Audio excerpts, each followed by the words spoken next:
أعوذ بالله من الشيطان الرجيم.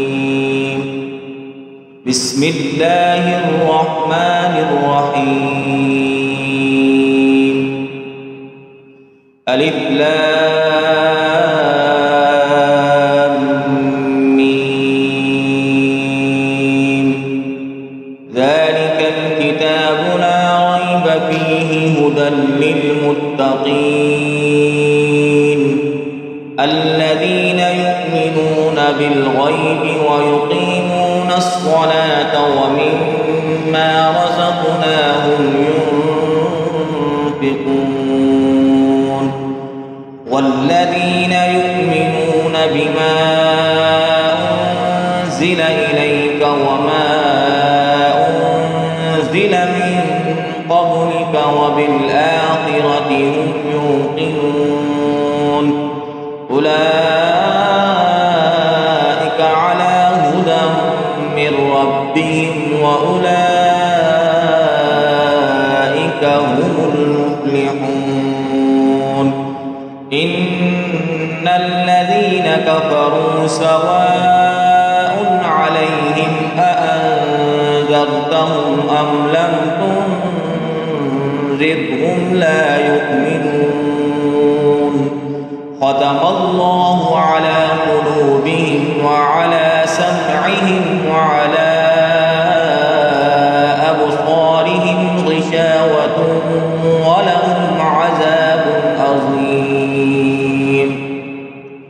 ومن الناس من يقول آمنا بالله وباليوم الآخر وما هم بمؤمنين يخادعون الله والذين آمنوا وما يخدعون إلا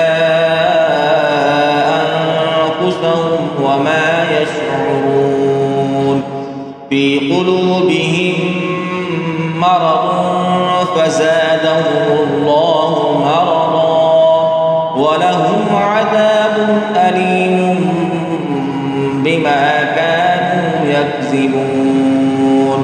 وإذا قيل لهم لا تفسدوا في الأرض قالوا إنما نحن مصلحون ألا إنهم هم المفسدون ولكن لا يشعرون.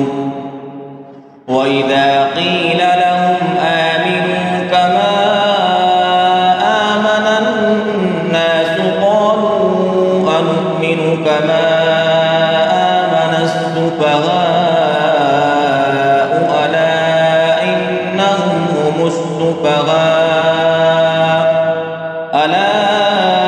إنهم هم السفهاء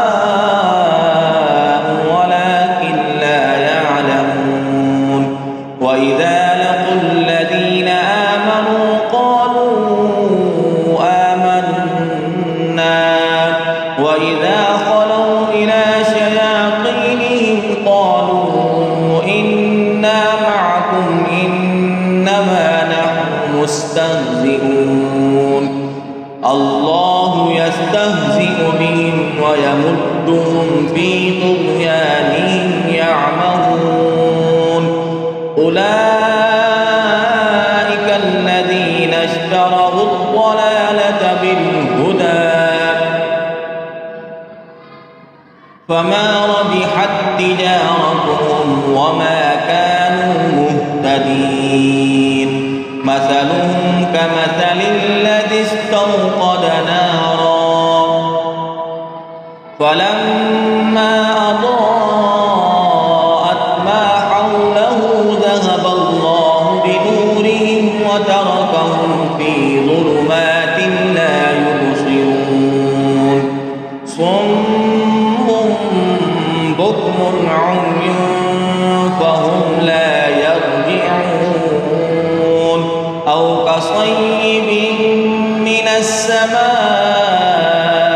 فيه ظلمات ورعد وبرق يجعلون أصابعهم في آذانهم من الصواعق حذر الموت والله محيط بالكافرين يكاد البرق يخطف أبصارهم كلما أضاء لهم مشوا فيه وإذا أظلم عليهم قاموا ولو شاء الله لذهب بسمعهم وأبصارهم إن الله على كل شيء قدير